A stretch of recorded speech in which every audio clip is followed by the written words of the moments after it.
pierres du torrent. Les 5 mystérieuses pierres du torrent. Alléluia. Je vais te parler du mystère des 5 pierres du torrent, en d'autres termes. Nous sommes un peuple qui est destiné à connaître et comprendre les mystères de Dieu. Les secrets du royaume de Dieu. Le Seigneur Jésus lui-même a dit dans Matthieu 13, verset 11, lorsque les disciples lui ont dit, « Maître, pourquoi leur parles-tu en parabole comme ça ?» Il a répondu en disant, « Il vous a été donné de connaître le mystère du royaume des cieux, mais cela ne leur a pas été donné. » Ça veut dire que les mystères sont des réservations spéciales de la part de Dieu à une catégorie de personnes, c'est-à-dire à ceux-là qui sont ses vrais disciples, ceux qui le suivent, ceux qui s'asseyent à ses pieds.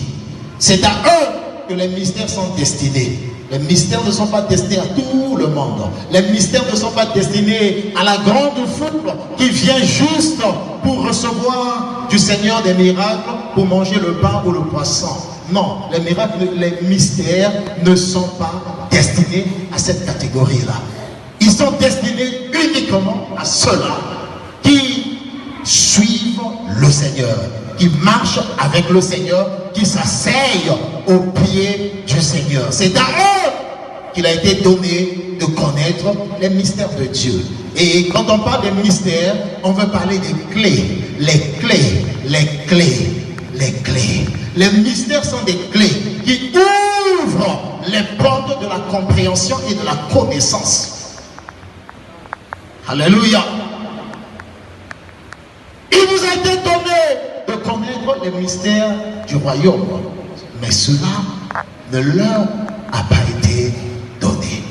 Tout ce qui est écrit dans la Bible, c'est la raison pour laquelle ta Bible est composée de 2 grandes parties qu'on appelle Ancien Testament, Nouveau Testament.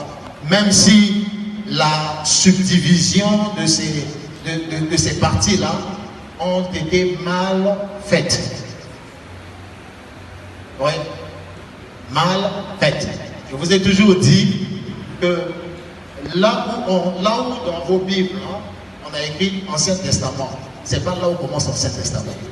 Là où on a écrit Nouveau Testament, c'est pas là où commence aussi le Nouveau Testament. Ok? Oui, c'est pas du tout à ce niveau-là. Non. Ceux qui ont compilé les livres de la Bible ont écrit comme ça pour des raisons qui leur sont propres. Mais quand on rentre dans ce que la Bible elle-même dit, la subdivision